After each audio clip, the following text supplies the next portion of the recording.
Assalamualaikum warahmatullahi wabarakatuh.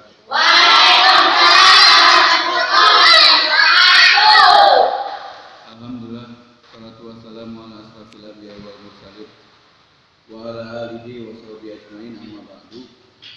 Hadirin yang dimuliakan Allah, insyaallah pada malam hari ini kita akan membicarakan bahwa Al-Quran itu mudah. Al-Quran itu mudah. Allah Subhanahu wa Ta'ala berfirman dalam surat An-Nisa ayat 82 dan juga surat Muhammad ayat 24. Afala yatadabbaruna al-Qur'an am ala qulubin aqfaluha.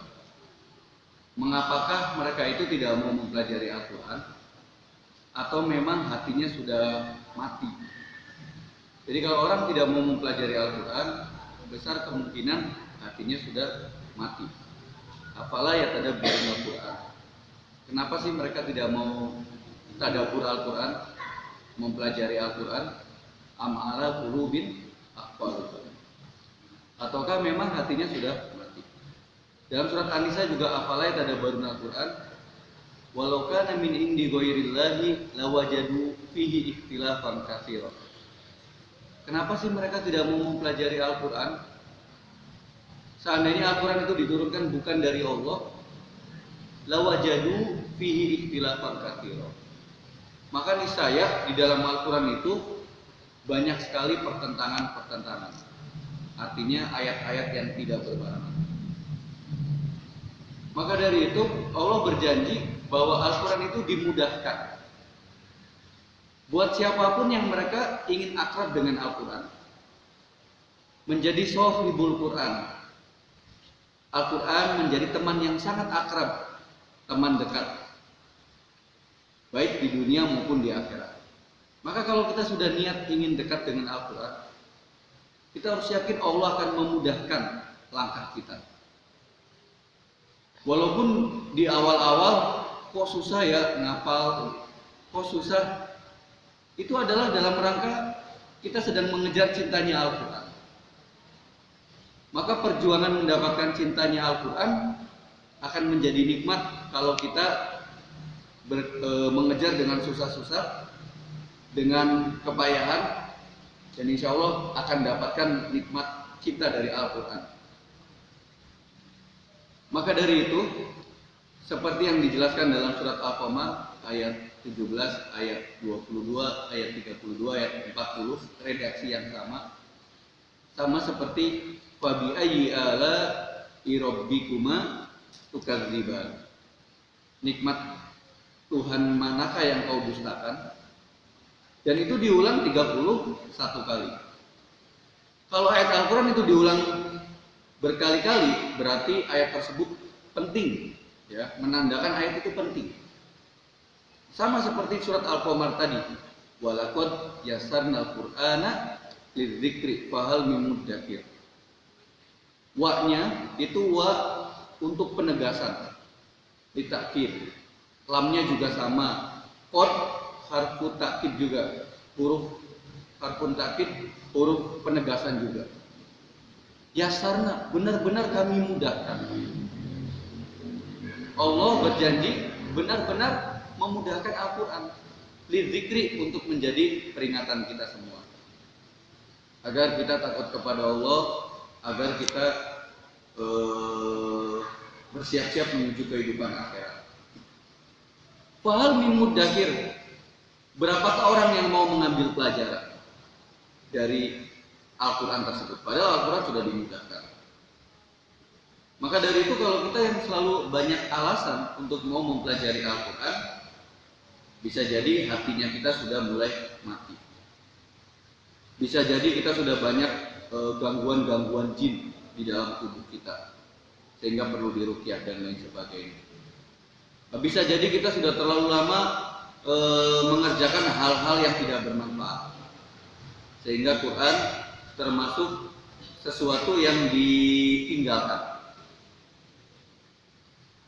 Ada dalam surat Al-Furqan ayat 30, wa qala rasulu, dan Rasul berkata, berarti Nabi Muhammad SAW, Ya Rabbi, hai Tuhanku Allah, inna qaumi, sesungguhnya kaumku, ittakhadhu, menjadikan hadzal Qur'ana mahjura. Quran sesuatu yang ditinggalkan. Orang cuek terhadap Al-Quran. Ya, berapa banyak di antara kita yang acuh tak acuh terhadap Al-Quran, malah mempelajari kitab yang lain terlalu bersemangat. Baca novel sampai beribu-ribu halaman kuat, tetapi begitu mendekat kepada Al-Quran cepat ngantuk, males, ya kan, duduk perasaan lama gitu kan. Nah itu godaan. Untuk mendapatkan cintanya Al-Quran kita harus berjuang. Ada pepatah Arab yang mengatakan wa maladzati illa ba'da ta'am. Kenikmatan itu didapat setelah bersusah-susah, setelah berpayah-payah. Maka insya Allah nikmat Al-Quran didapat setelah kita berpayah-payah. Hadirin yang dimuliakan, bacaan kita tentang Al-Quran, hafalan, amalan tentang Al-Quran juga, itu akan menjadi sahabat setia kita sampai mengantarkan kepada surga. Bahkan itu adalah bekal yang paling baik adalah Al-Quran. Kalau kita akan menghadapi kehidupan akhirat yang kehidupan sampai bermiliar-miliar tahun, apakah kita tidak mempersiapkan dengan bekal Al-Quran? Karena itu bekal yang paling baik. Dan bekal itu juga akan kita dapatkan manfaatnya nanti setelah masuk ke dalam alam kubur. Maka berapa banyak orang-orang yang bisa menghafal Al-Quran karena memang Al-Quran sudah dijanjikan kemudahan. Dan utamakan Al-Quran dulu sebelum mempelajari hal-hal yang lain. Zaman kita sekarang kebanyakan terlalu fokus di Iqra. Iqra 1, Iqra 2, bahkan sampai Iqra 6. Mereka beranggapan kalau sudah Iqra 6 udah cukup, kita nggak usah belajar Al-Quran lagi. Padahal Iqra 6 itu hanya sampai tilawah saja, belum mempelajari artinya, belum mempelajari tafsirnya, belum mengamalkan, baru tilawah saja. Itu pelajaran Iqra. Makanya sambil jalan Iqra tetap jalan, terjemah juga dipelajari agar tahu hukum-hukumnya. Jangan sampai kita setiap hari misalkan baca Al-Quran tapi tidak ngerti makna Al-Quran itu sendiri. Nauzubillah, jangan sampai seperti itu. Jangan sampai kita menjadi orang yang cuek terhadap Al-Quran, sebagaimana tadi surat Al-Furqan ayat 30.